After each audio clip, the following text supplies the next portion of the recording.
قربانی کا تو خیر میں آپ سے نہیں پوچھوں گی, قربانی تو ہمارے ملک میں بہت بڑی بڑی تیار ہوئی ہیں. اب دیکھنا یہ ہے کہ کب چھری جو ہے وہ پھرتی ہے اور کب قربانی جو ہے وہ باقاعدہ طور پہ دی جاتی ہے. آپ کو لگ رہا ہے کہ جس قربانی کو میں ریفر کر رہی ہوں, آپ سمجھ گئے ہیں, کیا وہ وقت قریب آ گیا ہے, عید کے بعد اس قربانی کا وقت آ جائے گا اور وہ ہم دیکھیں گے, ہو جائے گی؟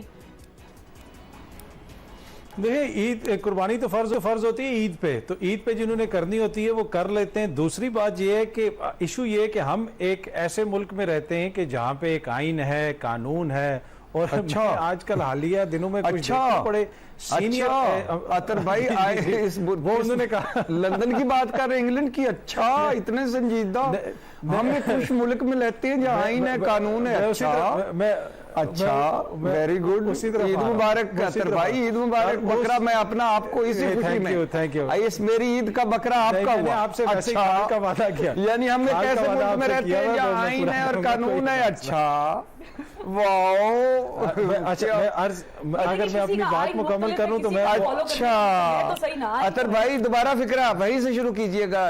مسحور کر گیا, مسمرائز کر دیا. ہم ایک ایسے ملک میں رہتے ہیں جہاں آئین اور قانون ہے. واو.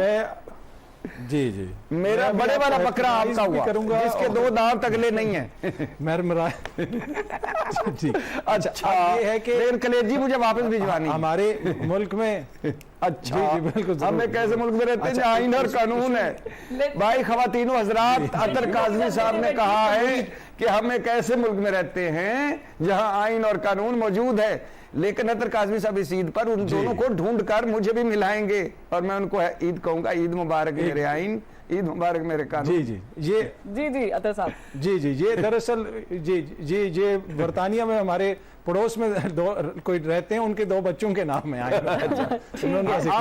اچھا, دوسری بات یہ ہے دوسری بات یہ ہے کہ دیکھیں, اب کچھ میں دیکھ رہا تھا کہ ہمارے اپنے صحافی دوست بھی ٹویٹر کے اوپر اور آگے پیچھے میڈیا پہ بھی کہ جناب عید کے بعد یہ ہو جائے گا, عید کے بعد وہ ہو جائے گا.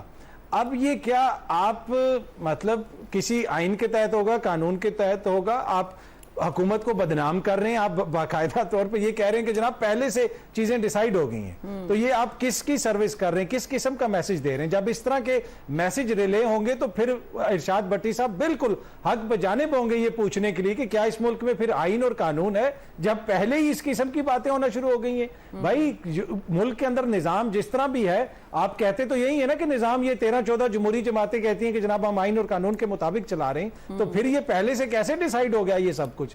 کیا پھر وہ آئین اور قانون والی بات وہی ہے جو بھٹی صاحب فرما رہے ہیں؟ دوسری بات دیکھیں, باقی ملکی سیاست کے حوالے سے بھٹی صاحب نے تھوڑی سی مایوسی کا اظہار کیا, لیکن مجھے اتنی مایوسی نہیں ہے. دیکھیں ابھی ماشاءاللہ اون چودھری صاحب نے جماعت بنائی اور ان کے نظریے سے متاثر ہو کے کتنے بڑے بڑے نام اس جماعت کے اندر گئے.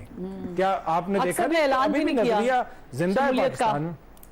جی نہیں, کچھ لوگ کر دیں گے, کچھ لوگوں نے کر دیا ہے. اور آپ اس نظریے کو دیکھیں نا, یہ ایسی اپوزیشن کی جماعت ہے جو کابینہ میں بیٹھے ہوئے اون چودھری صاحب نے بنا لی ہے, تو اس کو تو آپ کو کریڈٹ دینا پڑے گا.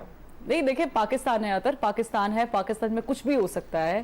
آپ پھر سنجیدہ نہیں میں ہنس کے بات کر رہی ہوں, میں بالکل ہنس کے بات کر رہی ہوں کہ پاکستان میں کچھ بھی ہو سکتا ہے, لیکن پاکستان میں کبھی استحکام نہیں آیا.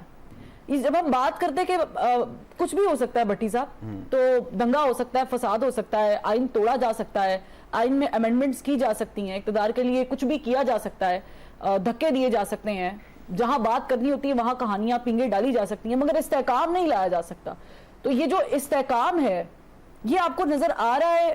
الیکشن چونکہ ہم کہتے ہیں نا الیکشن آئے گا استحکام آئے گا, یہ الیکشن میں استحکام والا ہی ہے. آپ پاکستان کے استحکام کی بات کر رہے ہیں؟ میں بالکل پاکستان, اور میں استحکام میں پاکستان کے استحکام کی تو بات نہیں کر رہی. وہی بن گئی نا اسی استحکام کے لیے استحکام میں پاکستان. لیکن وہاں پر تو جو لوگ موجود ہیں آپ اندازہ کریں قسم سے کہ کبھی سوچا تھا ہم نے کہ اون چودھری جو ہیں وہ شہباز شریف کے ایڈوائزر ہوں گے؟ جب ڈائری لے کے عمران خان کے پیچھے کھڑا ہوتا تھا بنی گالہ میں, کبھی سوچا تھا ویسے؟ یعنی عجیب و غریب ہے. سوچا تو یہ بھی نہیں تھا کہ کبھی پیپلز پارٹی اور نون لیگ والے بھی ہاتھ ملائیں گے. نہیں, میں اس بارے میں تو مجھے کوئی کنفیوژن نہیں. ظاہر ہے یار, حد ہو گئی. یہ دونوں ڈکٹیٹرز کی پیداوار ہیں, دونوں حادثات کی پیداوار ہیں, دونوں اتفاقات کی پیداوار ہیں.